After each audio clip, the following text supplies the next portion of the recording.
Welcome to you in Uttaradev education. Friends, हम discuss कर रहे थे टीचिंग एप्टीट्यूड को और teaching aptitude for LT and lecturer exam and also will be helpful in other teaching related competitions. First है अनुकरण यानी इमिटेशन, दूसरे व्यक्ति के बाह्य व्यवहार की नकल है। जो अनुकरण है वो दूसरे व्यक्ति के बाह्य व्यवहार की नकल है, ऐसा कहना है रेवन का। नेक्स्ट है बुद्धि लब्धि और भाषा संबंधी योग्यता में घनिष्ठ संबंध होता है, और ये जो विचार दिया है ये स्पाइकर और इरविन ने दिया है। पियाजे के अनुसार किसी बालक में जो तार्किकता का अभाव होता है किस वर्ष तक होता है, तो 7 वर्ष तक होता है, और 7 वर्ष के बाद बालक में तार्किकता का विकास होता है। जन्म के बाद किसी बालक में चिंतन का विकास कब होता है, तो जन्म के बाद किसी बालक में जो चिंतन का विकास होता है वो होता है 2 वर्ष के बाद, यानी आफ्टर 2 इयर्स। किसी बालक में चिंतन की योग्यता उसके सफल जीवन का मूल आधार है, ये कथन है क्रो एंड क्रो का। बालक अपने चारों ओर जिन वस्तुओं और परिस्थितियों को देखकर जो चिंतन करता है वह चिंतन होता है, वह होता है प्रत्यक्षात्मक चिंतन। नेक्स्ट है चिंतन में सम्मिलित मानसिक प्रतिक्रिया है। तो चिंतन में जो मानसिक प्रतिक्रिया सम्मिलित है, पहली है इमेजिनेशन यानी कल्पना, दूसरी है मेमोरी यानी स्मृति, और तीसरा है गैस यानी अनुमान। मॉन्टेसरी प्रणाली का विकास किस प्रकार के बालकों के लिए किया गया, तो मॉन्टेसरी प्रणाली का जो विकास किया गया है वो मंदबुद्धि बालकों के लिए किया गया और उन बालकों के लिए किया गया जिनके पास पूरी तरह से सुविधाएं नहीं होती, यानी सुविधाहीन बालकों के लिए किया गया। नाउ नेक्स्ट है वातावरण वह बाहरी शक्ति है जो हमें प्रभावित करती है, यह कथन है। तो ये कथन है रॉस का। और बच्चे के डेवलपमेंट में जो एनवायरनमेंट है, इन्वायरमेंट भी बहुत बड़ी भूमिका निभाता है। तो जो बच्चे का जैसा एनवायरनमेंट होता है बच्चा वैसा टिल्टेड हो जाता है। मनुष्य जो कुछ बनता है उस पर वातावरण का प्रभाव पड़ता है, ये कथन किसका है, तो ये कथन है हार्वर्ड का। यदि आप एक शिक्षक हैं तो विशेष आवश्यकता वाले बच्चों की शिक्षा कैसे उपलब्ध कराएंगे, तो विशेष आवश्यकता वाले बच्चों की शिक्षा कराएंगे सामान्य बच्चों के ही साथ, इसका करेक्ट आंसर होगा। नेक्स्ट है टर्मन के अनुसार प्रतिभाशाली बालकों की बुद्धि लब्धि होती है। तो टर्मन कहता है कि जो प्रतिभाशाली बालक होते हैं उनकी बुद्धि लब्धि यानी IQ इंटेलिजेंट क्वेश्चन 140 से अधिक होता है। नेक्स्ट है किसी बालक में सृजनात्मकता का गुण होने के लिए निम्न में से क्या आवश्यक है, चिंतन का भाव होना चाहिए कि तार्किकता का भाव होना चाहिए या कल्पनाशीलता का भाव होना चाहिए, तो कल्पनाशीलता का भाव करेक्ट आंसर है। यानी किसी बालक में सृजनात्मकता का गुण होने के लिए क्या आवश्यक है, तो इमेजिनेशन होनी बहुत ज़रूरी है। नेक्स्ट है कि सृजनात्मकता वह गुण है जिससे किसी नवीन तथा इच्छित वस्तु का निर्माण होता है, तो ये कथन है डंडेकर का कि जो सृजनात्मकता है वो एक मेरिट है, गुण है जिससे नवीन और इच्छित वस्तु का निर्माण होता है, सेड बाय डंडेकर। नेक्स्ट है RTE 2009। RTE 2009 को हमने स्पेशल अलग टॉपिक में कंप्लीट वीडियो के साथ शॉर्ट नोट्स MCQ टाइप्स में डिस्कस किया है, उसे भी आप देख सकते हैं हमारे चैनल उत्तरादेव एजुकेशन में। RTE 2009 के अंतर्गत 6 से 14 वर्ष की आयु वाले बच्चों की अधूरी शिक्षा को पूरा करने या उन्हें शिक्षा देने हेतु उनको शिक्षा की मुख्य धारा से जोड़ने के उद्देश्य से विशेष प्रशिक्षण लागू करने पर जोर दिया। तो जो 6 से 14 वर्ष के आयु वाले बच्चे हैं उनकी विशेष प्रशिक्षण लागू करने पर जोर दिया RTE 2009 ने। तो आपने ध्यान रखना है कि जो RTE 2009 है ये फ्री एंड कंपलसरी एजुकेशन की बात करता है 6 से 14 वर्ष की आयु के बच्चों के लिए, लेकिन जो दिव्यांग बच्चे हैं उनके लिए ये बात करता है 6 से 18 वर्ष। नेक्स्ट है एक तत्व सिद्धांत। ये जो सारे सिद्धांत है बुद्धि के सिद्धांत हैं, आपने इनके इनिशिएटर का नाम याद रखना है।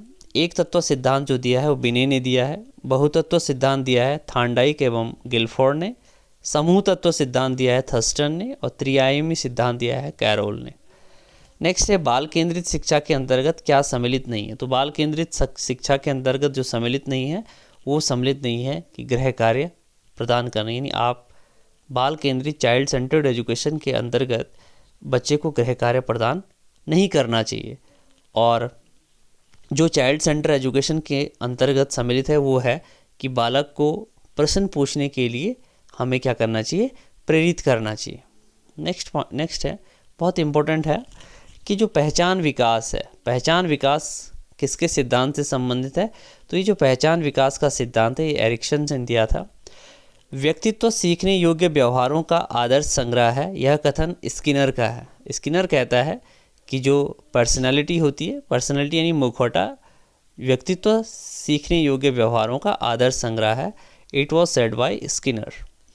छात्रों के भाषागत विकास में सबसे अधिक प्रभाव डालने वाला भाज्य है सामाजिक परिस्थिति, ये कथन वाइगोत्स्की है और वाइगोत्स्की का ही सामाजिक विकास का सिद्धांत है।